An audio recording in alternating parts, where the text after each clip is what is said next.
நம்ம இன்றைக்கி பார்க்கக்கூடியது குரு பயிற்சி. வரக்கூடிய ஜூன் 2ஆம் தேதி 2026 அன்று குரு மிதுனத்திலிருந்து கடகத்திற்கு பயிற்சியாக போகிறார்.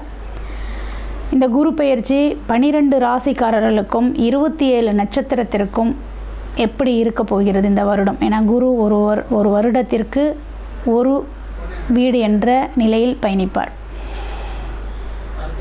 அவ்வாறு பார்க்கும் பொழுது மிதுனத்திலிருந்து கடகத்திற்கு ஒரு வருட காலங்கள் குரு அங்கே தான் இருக்க போகிறாரு. அந்த குரு 12 ராசிக்கும் 27 நட்சத்திரத்திற்கும் உரிய பலாபலனை தரப்போகிறாரு. எப்பயுமே குரு நின்ன வீட்டை கெடுப்பார் அப்படிங்கிற ஒரு பழமொழி இருக்குது. குரு பார்த்த வீட்டை வளர்ப்பார். அது எதுவாக இருந்தாலும் சரி, நன்மையாக இருந்தாலும் சரி, தீவையாக இருந்தாலும் சரி, குரு பார்த்த வீட்டை வளர்க்கக்கூடியவர். அதனால் இன்றைக்கி குரு பயிற்சியில் நம்ம 12 ராசிக்கும் உரிய நன்மை தீமையை பற்றியும் கோவில் பரிகாரங்கள் பற்றியும் தான் பார்க்க போகிறோம்.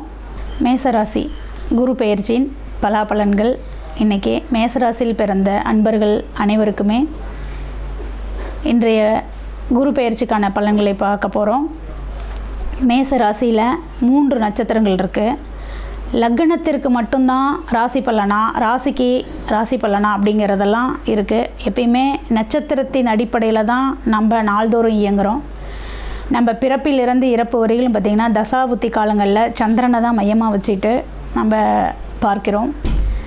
அந்த வரிசையில் ராசிக்கு அப்படிங்கிற அடிப்படையில் தான் நம்ம இன்று பார்க்க போகிறோம். ஆனால் மேசத்தில் 3 நட்சத்திரங்கள் இருக்குது. இந்த 3 நட்சத்திரங்களுக்குமே இது பொருந்துமா அப்படின்னா இது குரு வருட பலனை தரக்கூடியவர். இப்போ 3 நட்சத்திரக்காரர்களுக்குமே இது பொருந்தும். மேசத்தில் அஸ்வினி, பரணி, கிருத்திகை 1ஆம் பாதம் வரை மொத்தம் 9 பாதங்களை கொண்டது தான் அந்த மேச முதல் வீடு.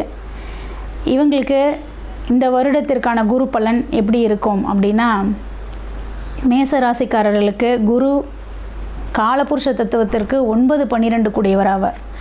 இவர் கடக வீட்டில் உச்ச நிலையை அடைய போகிறார். உச்ச வீடு என்பது கடகம்தான் குருவுக்கு. அப்போ மேச ராசியில் பிறந்தவர்களுக்கு குரு பாக்கியாதிபதி, அவரே விரையாதிபதி. அவர் 4ஆம் இடமான தாய் ஸ்தானத்தில் அமரப்போகிறார். அப்போ தாய் ஸ்தானம் எப்படி என்பது பார்த்திங்கன்னா 4ஆம் இடம். அங்கே சந்திரனும் ஆட்சி வீடு தான். அப்போ இந்த மேசராசிக்காரர்களுக்கு அனைவருக்குமே பார்த்திங்கன்னா தாய் மூலியமாக ஒரு நல்ல பலாபலன் இந்த வருடம் உண்டு. சரி, தாய் மூலியமாக என்ன மாதிரி ஒரு நிலை கிடைக்கும் அப்படின்னு பார்த்திங்கன்னா, அவங்க மூலியமாக ஒரு சொத்து கிடைக்கலாம், ஒரு பண பலன் கிடைக்கலாம், அன்பு கிடைக்கலாம். ஏன்னா தாய் அன்புக்கு மீறிய ஒரு சொத்து எதுவும் இல்லை. அதனால் இதுவரையிலும் தாய் என் மேலே பாசமே காமிக்கல, நான் ஒரு தனித்து விடப்பட்ட மனிதனாக இருக்கிறேன் அப்படின்னா கூட இந்த காலகட்டத்தில் அந்த தாய் மூலியமாக அவங்களுக்கு கிடைக்கக்கூடிய அத்தனை அன்புகளும் கிடைக்கும். அப்போ மேசராசியில் பிறந்தவர்கள் கொடுத்து வைத்தவர்கள் தான். அதே போல் மேசராசிக்கு 5ஆம் இடம்னு சொல்லக்கூடியது பார்த்திங்கன்னா சிம்ம வீடாக வரும். சிம்மத்திற்கு 12இல் குரு நிற்கிறார். அப்போ மேசராசியில் பிறந்து வாலிபராக இருக்கக்கூடியவர்களுக்கு இந்த வருடம் சுபவிரயம் உண்டு. சுபவிரயம்னா திருமணத்திற்கான ஒரு நன்மையை கிடைக்கக்கூடிய ஒரு வருடமாக இருக்கும். அப்போ திருமணம் செய்யக்கூடியவர்களுக்கு எல்லாருமே இந்த வருஷம் பார்த்திங்கன்னா திருமணமே இதுவரையில் இல்லைங்க எங்களுக்கு அப்படின்னா திருமணத்தை தரக்கூடிய ஒரு சுப நிகழ்வு உண்டு.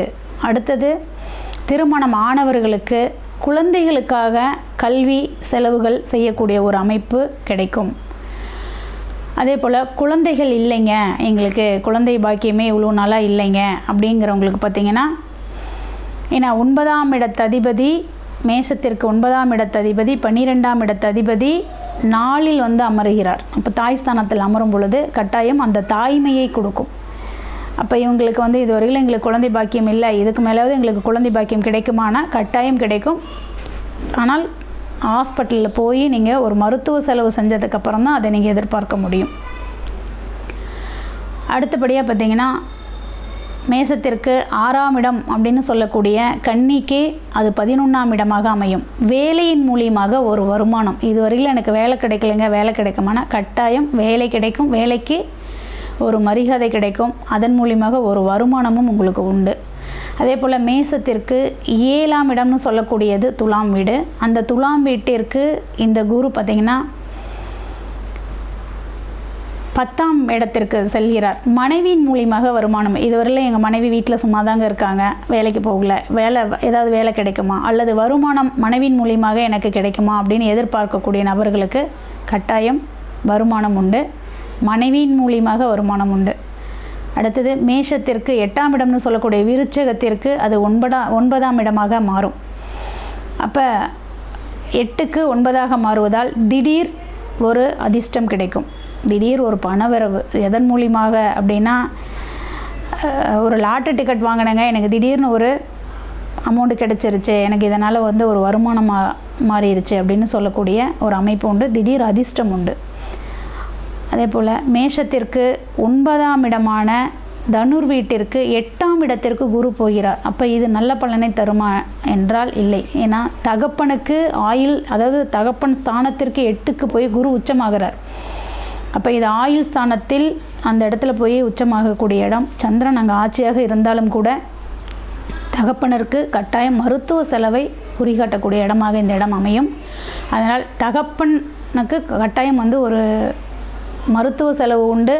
கண்காணிப்பில் தகப்பனை வைத்துக்கொள்வது சிறப்பு.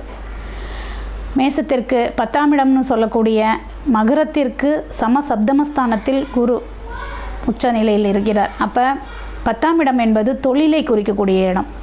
தொழில் செய்யலாமாங்க, நான் சுய தொழில் இல்லை, இன்றைக்கு ஒருகளும் எனக்கு வேலை வாய்ப்பு இல்லை, ஏதாவது ஒரு சுய தொழில் மூலியமாக நான் முன்னுக்கு வருவேனானா கட்டாயம் உங்களுக்கு ஒரு நன்மையை கொடுக்கக்கூடிய வருடமாக தான் இருக்கும். ஏன்னா குரு சமசப்தத்தில் நின்று 10ஆம் இடத்தை பார்வை செய்வார். அப்போ பார்த்திங்கன்னா மகரத்தை பார்வை செய்கிற அந்த காலகட்டத்தில் உங்களுக்கு இந்த வருடத்தில் நீங்கள் செய்யக்கூடிய தொழில் அமைப்பு எல்லாமே அருமையாக கை கொடுக்கும். தாராளமாக நீங்கள் செய்யலாம். புதிய முயற்சிகள் அனைத்தும் உங்களுக்கு வெற்றியை கொடுக்கும். மேசத்திற்கு 11ஆம் இடமான கும்பத்திற்கு 6ஆம் இடத்தில் குரு உச்சம். அப்போ 11ஆம் இடம்ங்கிறது மூத்த சகோதரனை குறிக்கக்கூடிய இடம், லாபஸ்தானத்தை குறிக்கக்கூடிய இடம். அப்போ பெரிய லாபம் எதிர்பார்க்கலாமா அப்படின்னா அந்த லாபம் வரும், ஆனால் அதன் மூலியமாக ஒரு பிரச்சனையும் நம்மளை தேடி வரும். மூத்த சகோதரனுடன் இன்று வரை எனக்கு எந்த ஒரு பகை உணர்வும் இல்லை, நல்லா தான் இருக்கேன். ஆனால் இந்த காலகட்டத்தில் கொஞ்சம் அவங்கக்கிட்ட இருந்து நீங்கள் தள்ளி நின்று பழகிக்கிறது தான் நல்லது. அண்ணன் தம்பி உறவாக இருந்தாலும் கொஞ்சம் தள்ளி நின்று நம்ம நேசிக்கிறது நல்லதாக இருக்கும், கை கொடுக்கும். அதே போல் மேசத்திற்கு 12ஆம் இடம் மீனம். இந்த குரு, அதாவது பார்த்திங்கன்னா மீனத்திற்கு குரு தான் அதிபதி. அதே குரு போய் பார்த்திங்கன்னா உச்ச நிலையில் இருக்கிறார். அப்போ இது எப்படி பயனை கொடுக்கும் அப்படின்னு பார்த்திங்கன்னா, மீனத்திற்கு 5ஆம் இடத்தில் குரு உச்சம், 12க்கு 5. அப்போ வெளிநாடு இன்றைக்கு வரையிலும் படித்து நான் வெளிநாட்டில் போய் படிப்பை மேற்கொண்டு தொடரணும்னு ஆசைப்படக்கூடிய குழந்தைகளுக்கு படிப்பின் மூலியமாக ஒரு நல்ல வாய்ப்பு அமையும். வெளி மாநிலத்தில் போய் நான் வேலை பார்க்கணும் அப்படின்னு நினைக்கக்கூடியவர்களுக்கு வெளி மாநிலத்தில் வேலை வாய்ப்பை கொடுக்கும். அதே போல் உயர்கல்வி அல்லது உயர் தொழில் செய்யணும், வெளிநாட்டில் தான் நான் வாழ்க்கையவே அமைச்சுக்கணும் அப்படின்னு ஆசைப்படக்கூடிய அனைவருக்குமே பார்த்திங்கன்னா இந்த வருடம் மேஷத்தில் பிறந்தவர்களுக்கு வெளிநாடு வாய்ப்பையும் கட்டாயம் கொடுக்கும். ஏன்னா அந்த மீனத்திற்கு 5ஆம் இடத்தில் போய் உச்சமாகிறார். அப்போ இது நன்மையை தான் செய்யும் இந்த மீனத்திற்கும். இப்போ இதில் தீமையே எதுவுமே இல்லைன்னா ஒரு சிலர் இடத்திற்கு மட்டும் நான் தீமை என்று சொல்லியிருக்கிறேன். அவங்க என்ன செய்யணும் அப்படின்னு பார்த்திங்கன்னா, குரு பெயர்ச்சி அன்று, குரு பெயர்ச்சி ஆகக்கூடிய அன்று குருவிற்கு, அதாவது பார்த்திங்கன்னா மஞ்சள் கலர் அப்படிங்கிறது தான் குருவோட வஸ்திரம், கொண்டைக்கடலை அப்படிங்கிறது குருவோட தானியம். அது மட்டுமல்ல மாம்பழம் பார்த்திங்கன்னா பழமாக எடுத்தோம்னா மஞ்சள் கலரில் தான் இருக்கும், அது அந்த பொன் கலரில் தான் இருக்கும். அப்போ அந்த மாம்பழத்தை வைத்து படைத்து அவங்க 4 பேர்த்துக்கு மாம்பழம் தானம் கொடுக்கலாம். மஞ்சள் அந்த வஸ்திரம் வாங்கி அந்த குருவிற்கு அன்று கொடுக்கலாம். அதே மாதிரி கொண்டைக்கடலை போட்டு வழிபாடு பண்ணலாம். அது மட்டுமல்ல, கொண்டைக்கடலை நம்ம பார்த்திங்கன்னா பயிராக வச்சு நம்ம எல்லாத்துக்குமே கொடுக்கலாம், தானம் கொடுக்கலாம், அதுவும் நல்லது தான். இதுதான் இவங்களுக்கான பரிகாரம். இந்த மேசராசிக்காரர்கள் இந்த வருட குரு பயிற்சியை நன்றாக பயன்படுத்தி குருவை வணங்கி உங்களை மேன்மைப்படுத்தி கொள்ளுமாறு கேட்டுக்கொள்கிறேன்.